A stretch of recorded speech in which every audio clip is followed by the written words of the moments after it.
Hi friends, சட்டுன்னு ஒரு breakfast பார்த்துடலாம். நான் ஒரு கப் சம்பா அவல் எடுத்துருக்கிறேன். அதை 2 தண்ணி நல்லா கழுவிக்கோங்க. ஓகேவா? கழுவுனதுக்கப்புறம் அது முங்குற அளவுக்கு தண்ணி ஊற்றுங்க. ரொம்ப வேணாம், அது முங்குற அளவுக்கு ஊற்றினா போதும். ரொம்ப ஊற்றினா நல்லாவே இருக்காது, தண்ணி விட்டு நிற்கும். அதை அப்படியே ஒரு 15 மினிட்ஸ் ஊற வச்சுருங்க.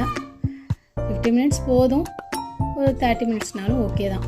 இப்போ பாருங்கள், ஒரு தண்ணியுமே அதில் இல்லை. பாருங்கள் எவ்வளோ அழகாக அப்சர்வ் பண்ணிவிட்டு.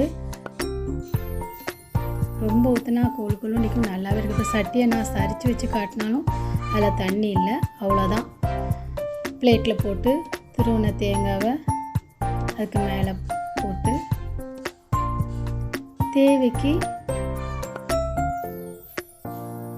சீனி போட்டு சாப்பிட வேண்டியதான். இது காலையில் ஸ்கூலுக்கு லேட்டாக முழிச்சிங்கன்னா இந்த டக்குன்னு செய்கிறதுக்கு ரொம்பவே ஈஸியாக இருக்கும். பிள்ளைங்களுக்கும் இது பிடிக்கும். எனக்கு இது கையால் திங்க தான் ரொம்ப பிடிக்கும். நீங்கள் ஸ்பூன் போட்டு சாப்பிடுங்க. இந்த வீடியோ உங்களுக்கு பிடிச்சிருந்துச்சுன்னா மறக்காமல் லைக் அண்ட் சப்ஸ்கிரைப் பண்ணுங்கள். தேங்க்ஸ் ஃபார் வாட்சிங்.